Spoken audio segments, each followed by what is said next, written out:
Picture this. You're 20 years old. Most people your age are figuring out college or their first job. But you just became king of an entire nation. Your father was murdered. Half your nobles want you dead. The Greek states think you're too young to lead. And the most powerful empire in the world is sitting right across the sea, waiting to crush you. What would you do? Alexander of Macedon looked at this impossible situation and made a choice that changed human history forever. In just 10 years, he conquered more land than any human before him. He never lost a single battle. And by the time he was 30 years old, he ruled an empire stretching from Greece to India. 3 million square miles. 50 million people. His name was Alexander the Great. And this is the story of how he did it. To understand how Alexander conquered the world, you have to go back to his childhood. He was born in 356 BC in Pella, the capital of Macedonia. His father was King Philip II. His mother was Olympias, a princess from a neighboring kingdom. And from day one, they told him he was destined for greatness. His mother filled his head with legends. She claimed their family descended from Achilles, the greatest warrior in Greek mythology. She whispered to him that he had divine blood, that he wasn't just a regular boy. He was meant to be something more. But legends don't conquer empires. Training does. Philip gave Alexander the best education money could buy. When Alexander was 13, his father hired Aristotle. Yes, that Aristotle, one of the greatest minds in human history. For 3 years, Aristotle taught Alexander philosophy, science, medicine, and politics. But more importantly, he taught him how to think, how to solve problems, how to see opportunities where others saw obstacles. Alexander became obsessed with Homer's Iliad. It was his favorite book. He kept a copy with him his entire life, even sleeping with it under his pillow. The hero of that story, Achilles, became his role model. Alexander wanted to be like him, a warrior who lived forever through his deeds. But Alexander wasn't just a bookworm. He was training to be a warrior too. At 14, he tamed a wild horse that no one else could ride. His father watched in amazement as his son calmed the massive animal and climbed on its back. The horse's name was Bucephalus. Alexander rode him into every major battle for the next 20 years. At 16, Alexander got his first taste of real leadership. Philip left him in charge of Macedonia while he went to war. When a local tribe tried to rebel, Alexander didn't panic. He raised an army, crushed the rebellion, and even founded a city.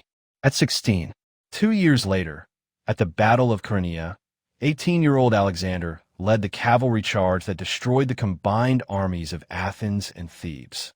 Philip's army won, but everyone noticed who led the decisive attack. It was his son. Philip was building something big. He united all of Greece under Macedonian control. He planned to invade Persia, the superpower of the ancient world. Everything was ready. But then, in 336 BC, during his daughter's wedding, Philip was stabbed to death by one of his own bodyguards. Alexander was 20 years old, and suddenly he was king. Most people would have been terrified. Alexander's position was incredibly dangerous. The Greek city-states thought he was too young and inexperienced. They immediately tried to break away. Tribes to the north saw weakness and prepared to invade.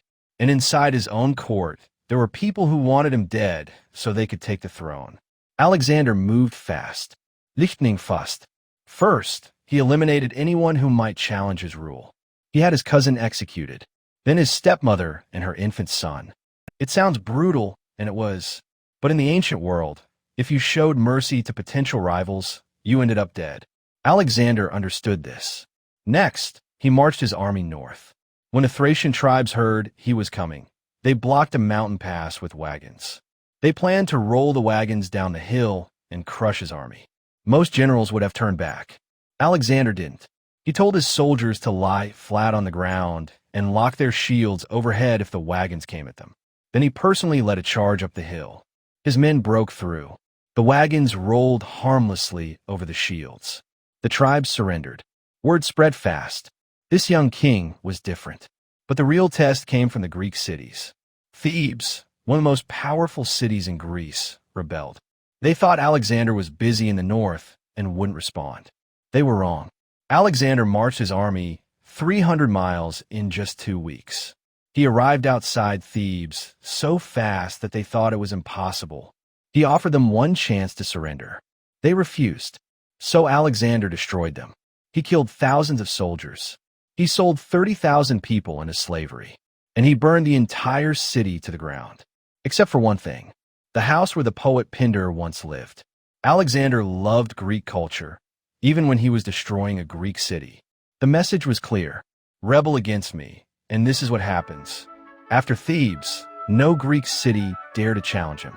Now Alexander was ready for the real prize. Persia.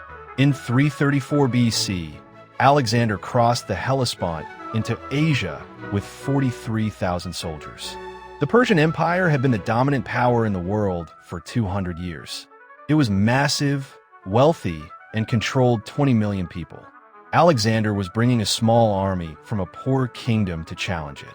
Everyone thought he was insane. His first real battle was at the Granicus River. The Persian commanders gathered their forces and waited on the far bank. They wanted to catch Alexander's army while they were crossing the water, vulnerable and disorganized. A normal general would have waited, found a better crossing point, been cautious. Alexander saw the Persian army waiting and immediately charged. He jumped on Bucephalus and rode straight into the river with his cavalry. Personally, leading from the front, the fighting was brutal. Alexander's helmet was smashed. A Persian commander nearly killed him with an axe. But Alexander's soldiers loved him because he fought alongside them. They pushed harder. They broke through the Persian line. The enemy fled. Alexander won his first battle in Asia. But more importantly, he sent a message to every soldier in his army. If you follow me, we'll do impossible things together. City after city opened their gates. Some fought. Alexander crushed them with clever tactics and innovative siege weapons. Some surrendered. Alexander treated them well and let them keep their customs. He wasn't trying to erase conquered people. He wanted to rule them. In 333 BC, King Darius III of Persia finally took notice. This wasn't just a raiding party. This was a real invasion. Darius assembled a massive army. Some sources said it was over 100,000 men. Alexander had maybe 40,000. They met at Issus, near the coast of modern-day Turkey. Darius chose the battlefield carefully. It was narrow ground between mountains and sea. He thought it would neutralize Alexander's advantage in cavalry tactics. He was wrong. Alexander studied the terrain. He saw an opportunity. He personally led his companion cavalry in a charge directly at the center of the Persian line, right where Darius was standing with his commanders. Can you imagine that? 26-year-old Alexander, covered in dust and blood, charging straight at the king of Persia. It was insane. It was brilliant, and it worked. The Persian center broke. Darius panicked and fled. His entire army saw their king running away and collapsed into chaos. Alexander won one of history's most important battles. He captured Darius's family, his wife, his mother, his children. He treated them with respect and dignity, which shocked the Persian nobles. Darius offered Alexander a deal. Keep everything west of the Euphrates River. Marry my daughter. Let's end this war. One of Alexander's generals said the offer was so good that if he was Alexander, he would accept it.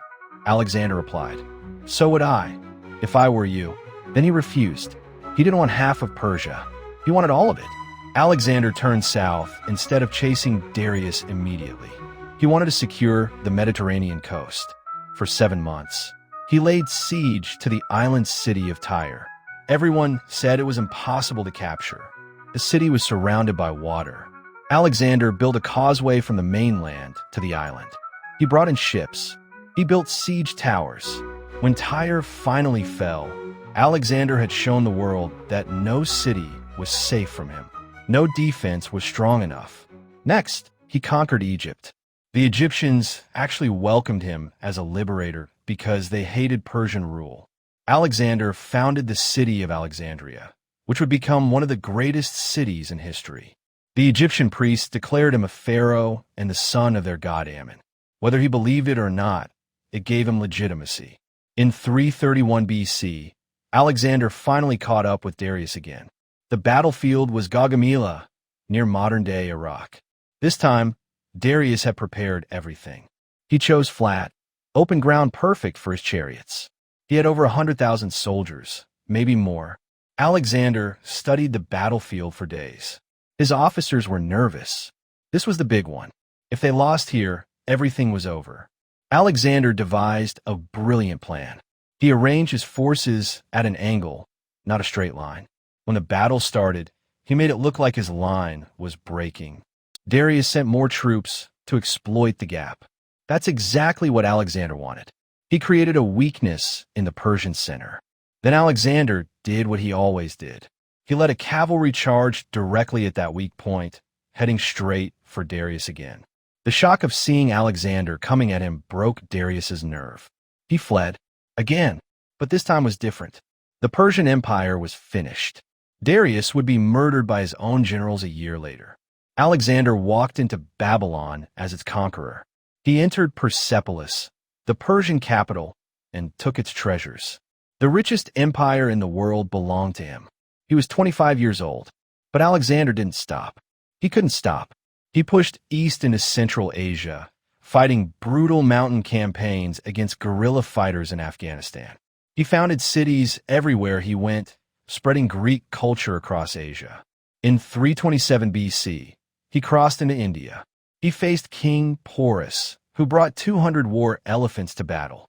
Alexander had never fought elephants before. Most armies would have panicked. Alexander adapted. He targeted the elephant handlers and found ways to turn the massive animals into a liability. He won. He defeated Porus, but was so impressed by the king's courage that he let Porus keep his kingdom and even added more territory to it. This is who Alexander was. Ruthless when he had to be, generous when he could be. His soldiers wanted to go further. There were rumors of greater kingdoms to the east. But Alexander's army had been marching for 8 years. They were exhausted. They had fought in deserts and mountains. Many of their friends had died. They had traveled thousands of miles from home. At the Hyphasis River in India, Alexander's soldiers finally said no. They refused to march any further. Alexander was furious. He spent 3 days in his tent, hoping they would change their minds. They didn't. For the first time in his life, Alexander had to turn back. He didn't lose a battle. He ran out of soldiers willing to fight. The return journey was a nightmare.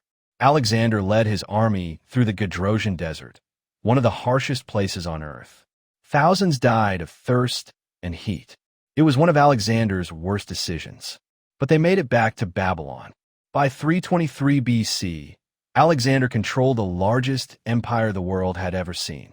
From Greece to Egypt to Persia to India. He had unified dozens of cultures under one rule. He spread Greek language and ideas across 3 continents, creating what historians call the Hellenistic world. He was 32 years old, and he was planning his next campaign. He wanted to conquer Arabia, maybe North Africa, maybe even Europe, but he never got the chance. In June 323 BC, after a night of heavy drinking with his officers, Alexander fell ill. He developed a high fever, severe pain. Over 12 days, his condition got worse. He couldn't speak. He couldn't move. But ancient sources say he remained conscious until the end. On June 10th or 11th, Alexander the Great died in Babylon. He was 32 years old. He had conquered the world, and he never named a successor. His empire immediately broke apart.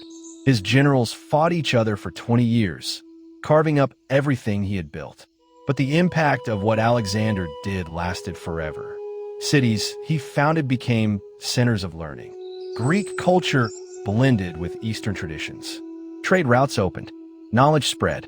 The question still haunts historians. What killed him? Poison? Malaria? Typhoid fever? Some think it was Guillain-Barré syndrome, a rare condition that might have left him paralyzed but conscious. We'll probably never know for sure. But here's what we do know. In just 10 years, Alexander of Macedon became Alexander the Great.